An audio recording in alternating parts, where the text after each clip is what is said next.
بسم الله الرحمن الرحيم اقرأ باسم ربك الذي خلق خلق الإنسان من علق اقرأ وربك الأكرم الذي علم بالقلم علم الإنسان ما لم يعلم. Les amis, assalamu alaikum, que la paix soit sur vous.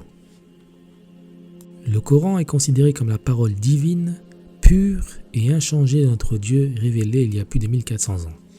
Et se proclamer parole de Dieu sur un livre de 600 pages et plus de 6000 versets est donc une déclaration forte, car il suffit d'une seule erreur ou une seule contradiction pour remettre en cause toute cette déclaration. De plus, de nos jours, nous vivons dans l'ère de la science et de la technologie. Et bien que le Coran contienne plus de 1000 versets qui parlent de science de manière directe ou indirecte, il ne constitue pas un livre de science, mais un livre de signes. Alors sans plus attendre, mettons le livre à l'épreuve.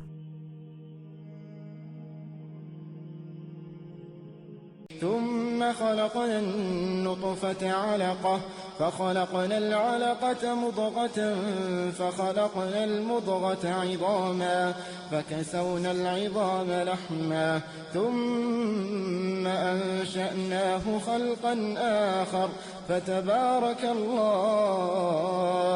فتبارك الله أحسن الخالقين. Ce verset nous décrit les stades les plus importants du développement embryonnaire via des termes très précis. Et il faudrait bien plus qu'un mot pour décrire le sens complet des termes utilisés. Étudions aujourd'hui le stade de alaqa. En langue arabe, le mot alaqa signifie littéralement trois choses. Une sangsue, une chose qui s'accroche, se suspend, et un caillot de sang. Et dans ce verset qui parle d'embryologie, voyons voir comment le mot alaqa remplit ces trois sens qui semblent pourtant être bien différents. L'embryon au stade de alaqa, c'est-à-dire entre la 2e et la 3e semaine après la fécondation, perd son aspect ovale au profit d'un aspect beaucoup plus allongé. Et si on analyse l'embryon à ce stade, on remarque une forte ressemblance morphologique avec la sangsue, ressemblance qui ne peut être perceptible à l'œil nu. Et il faut le savoir que le microscope a été inventé plus de 1000 ans à la suite de la révélation de ce verset. En plus de la ressemblance physique, il existe aussi une ressemblance fonctionnelle avec la sangsue. L'embryon se nourrit du sang de sa mère comme la sangsue se nourrit du sang de ceux sur qui elle se fixe. Voyons voir maintenant le deuxième sens du terme alaqa, qui est une chose qui vient s'accrocher, se fixer et se suspendre à quelque chose. L'ovule fécondé migre et vient en effet s'accrocher sur la muqueuse utérine et va se suspendre via une tige de connexion qui deviendra par la suite le cordon ombilical. L'embryon donc à ce stade de alaqa agit bien comme une alaqa, c'est-à-dire bien s'accrocher et se suspendre dans la cavité extra-columique. Et il est intéressant de noter que les deux premiers sens du terme alaqa se complètent car la sangsue vient s'accrocher à ses proies pour ponctionner leur sang. Aujourd'hui, la science nous indique que lors des 3 premières semaines, le sang ne circule pas. L'embryon et ses sacs ressemblent ainsi à ce stade très fortement à un caillot sanguin.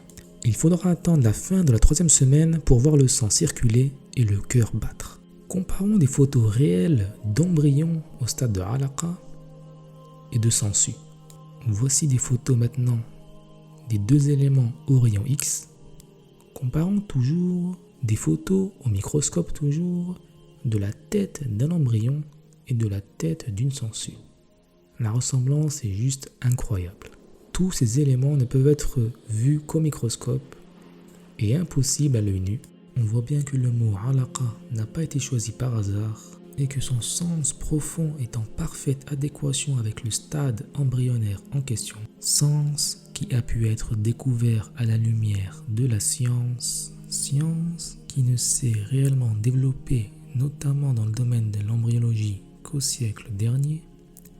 Mais la véritable question est comment un homme du désert, il y a plus de 1400 ans, aurait pu savoir tout cela. La réponse est pourtant si simple. And if you don't know, now you know.